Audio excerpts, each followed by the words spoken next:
Yeah, I thank you for that, my love. That's my man, y'all. That is my man, my man, my man, my husband, okay? But, prior to that, we were just living our life. Our lives. I had come back from France from a writing residency. We were back and forth traveling through the East Coast, Philly, all that, DC, just living our lives. And then just boom, it changes in the blink of an eye. And as you know, some of you may know I'm a teacher as well. And the place that I worked at was kind of like a really high performance school, like really high. And so the expectation was high. And I was the lead teacher. And I couldn't just leave, you know what I mean? And so I had to take that time off. My students weren't necessarily mad, but it was like a sad anger. Like, where's Miss Jolley? We want to see her. We want to see her.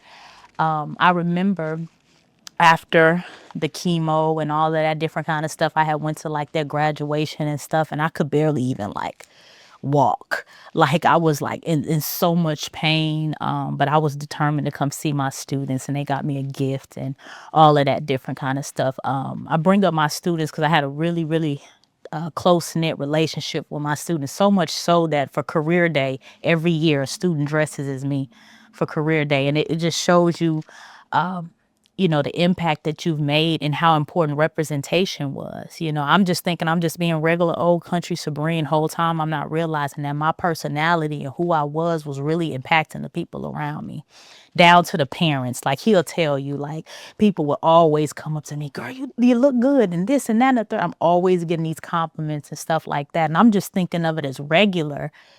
But I'm like, no, that's something powerful. And so, again, it kind of ties into us telling this story because I'm like, I don't know who I'm going to impact. There's a lot of people who were my age or younger, 26 or younger, with breast cancer. And this is typically something that happens to people who are older, late 40s, that kind of thing. But it's becoming more of a prevalent thing. And so we really do have to spread awareness, mainly because we think it's not. I never thought that this would be me. I would have thought it would have been anything but this. You know what I mean? But I'm happy that I took that step and I went and saw about myself, because otherwise I wouldn't have been here, right? And so this is honestly more of a thing where I want to encourage people to go get checked. Check your breast. Even if it's benign, like don't allow that fear to stop you from going to see about yourself. Right? Like I said, stage 3 is crazy. Like that's the stage right before it get real wicked. Now it metastasized and went into my lymph nodes. So I had to get some lymph nodes and things taken out. But I want to talk about, I have a list here. Surgery. So I did the chemo, all of that stuff. I had went back to work, and I was still teaching, but I was kind of like floating around. And they were so happy to have me back, and I'm so grateful for them. One person that I really like to champion on this whole journey is a friend of mine. We call her Miss Parsley, but her name is Patricia.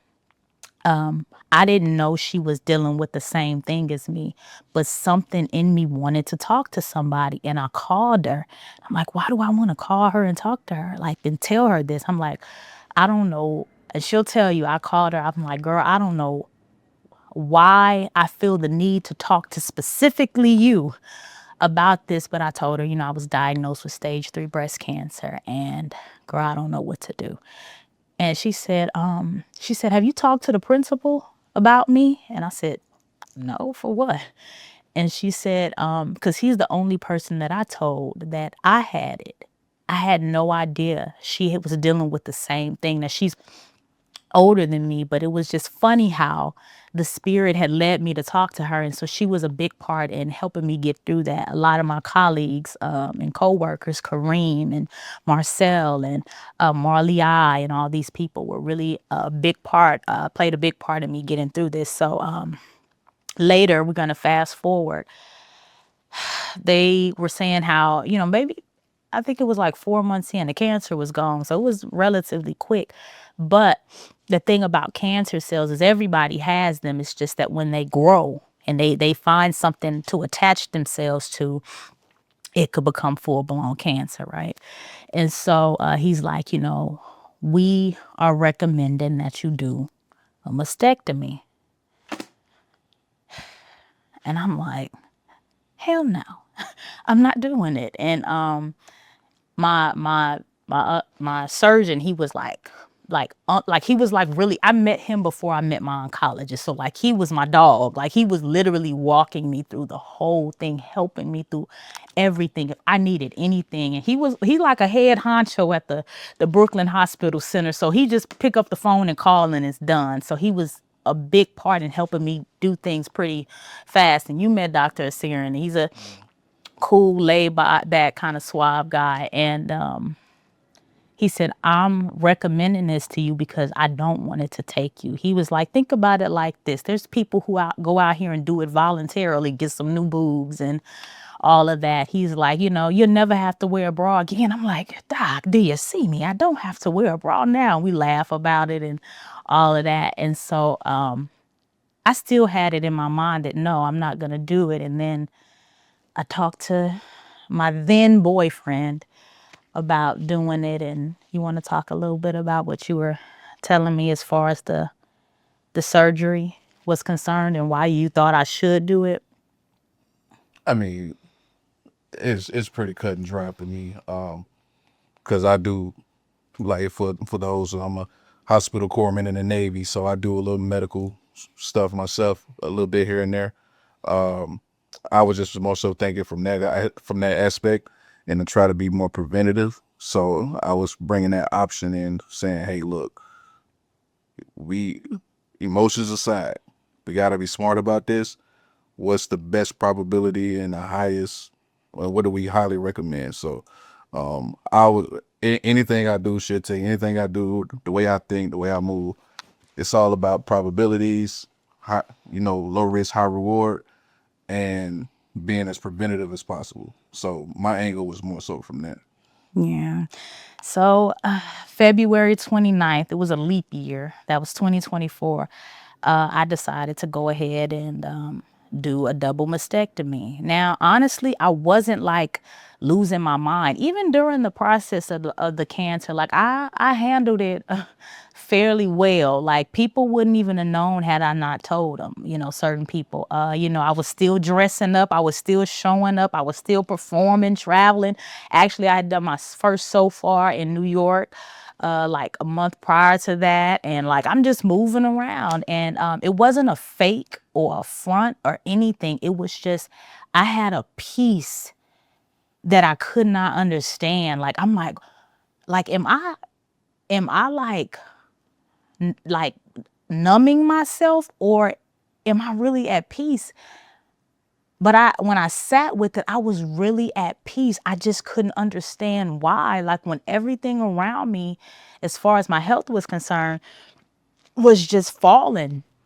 I'm like, why do I have this much peace? But then I had to count it all joy. I had to think, I'm grateful I got some good insurance. Because most people don't, and that's another thing. Some people got to sell their house. Some people have to, move in with family. Some people go into major medical debt trying to do this. They don't get the treatment that they need because they weren't in that kind of situation. So I had to be grateful that I was even in the position to get the kind of care and stuff that I need. So I went in on February 29th to get this double mastectomy. My surgeon, he didn't even recognize who I was because, baby, I came up in there with some furs on, honey. I had a good fur hat on, a fur stole on. I was stepping. And so he walked right past me. He was like, girl, I didn't even know that was you. He's like, you always dressed up. Like, where are you going? You know you going to get your titties cut off, right? I'm like, yeah, but I want to look good, And so I was, getting ready the day before. I couldn't use regular soap. They give you this soap that kind of sterilizes the skin. You can't put on lotions, perfumes, any of those types of things, deodorant. And so I went and got the double mastectomy, and he had to work. So I'm scared that I'm gonna wake up by myself. And I go in, and the surgery's over. They roll me out or whatever, and you gotta, they give you, what is it, the anesthesia and all that stuff, and it makes you sick afterwards or whatever. So I'm waking up from the anesthesia, and he's the first person I saw. I didn't even know he was there. Like, he looked like he was kind of wandering, trying to find me. And I'm like, in my mind, I'm like, God, please let me wake up to somebody. Like, please. And he was the first person. As soon as I opened my eyes, I saw him right there. And he turned. I'm like, Mike. And he walks over to me, and I was so happy. And, he's standing there beside me. I'm throwing up, just going through all of the ups and downs. Asking for a steak.